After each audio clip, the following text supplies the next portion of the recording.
Apple's WWDC kicked off today and they announced the new iOS, iPadOS, WatchOS, macOS, new MacBooks, and also the M2 processor. But I know what you're thinking. You want to hear everything new about the new iOS and also the new MacBooks, right? So I'm going to split this video in two, and in today's video we're going to talk about the new iOS, iPadOS, and watchOS. So if you're not subscribed to the channel yet, make sure you do and enable all the notifications, and if you enjoy the Apple content, make sure to give me a thumbs up. So starting off with iOS 16, I have to say that when I was watching the keynote, I was extremely surprised because they simply announced a reimagined lock screen that gives you new ways to customize the lock screen on your iPhone. So you can choose your photo, you can add filters to your photos, you can customize the clock using different font styles, and you can even add widgets to the lock screen. So you can add data from the weather app, calendar, date, time zones, alarms, battery level, your activity ring. There are tons of possibilities right now just on the lock screen. They also announced something called focus filters that will give you the ability to customize your iPhone even more, because you can even customize which lock screen will be available depending on the filter that you're using. So you can have different widgets showing up, you can receive notifications from different applications, you can have a different photo showing up depending on the focus that you have active, and so on. Now, I have to say that something that I was shocked when I saw at the keynote was CarPlay. CarPlay will now fully integrate with your iPhone and it will be an immersive experience. So I was already a big fan of CarPlay, but you will now have the option to customize your whole dashboard. Including the velocimeter, you'll be able to choose if you want the digital version or the analog version. You'll be able to customize how you want to see the percentage of gas or battery that you still have left. There are a lot of possibilities for you. The vehicle announcements will be coming in late 2023. And of course, there are other features of iOS 16, including an updated iMessage that will now allow you to edit, delete, or mark a message as unread.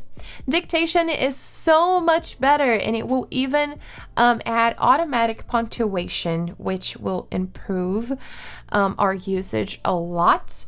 Live text is now available in video. The Wallet app was improved. Tap to Pay will be available really soon.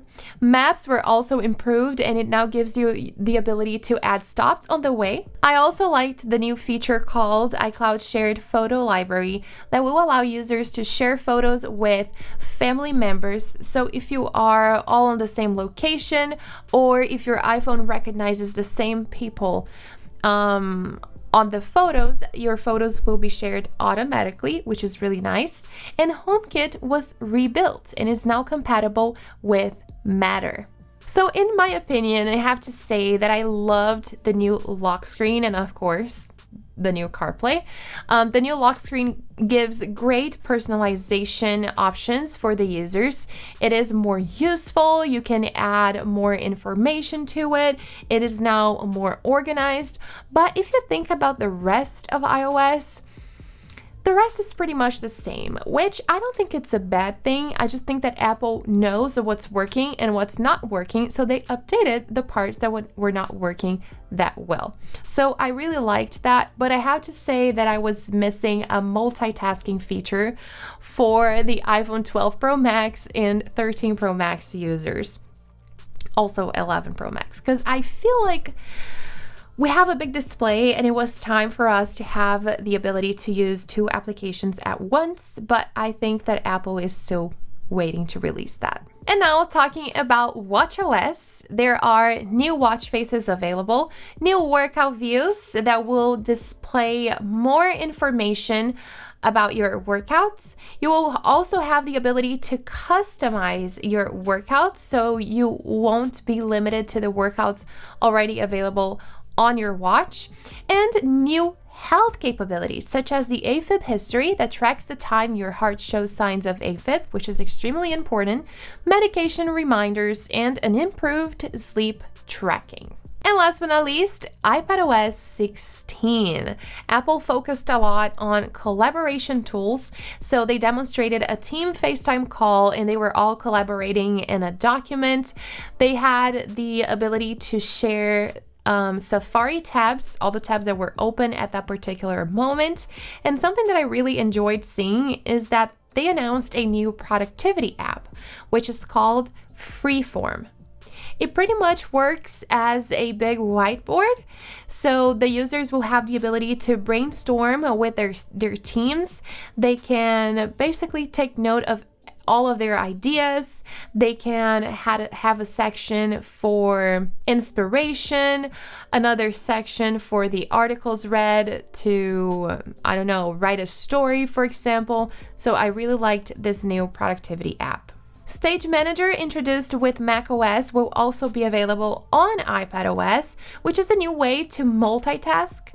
iPad users will have the ability to resize windows, which wasn't available on iPadOS 15, and users will also have the ability to see multiple overlapping windows on iPadOS. So you can use two applications at once.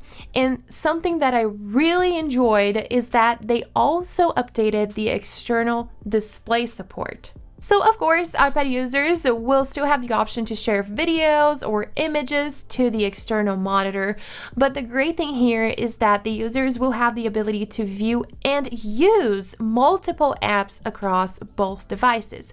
So if you want to have the calendar open on your iPad, but write a text on a text editing application on the monitor, you can do this. You can actually use it as a second monitor.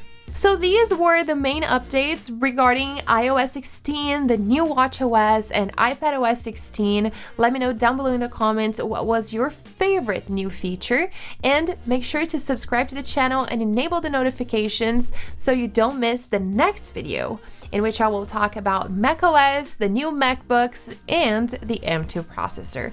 If you enjoyed today's video, don't forget to give me a thumbs up and subscribe to the channel if you haven't subscribed yet. Thanks for watching, and I'll see you guys next time.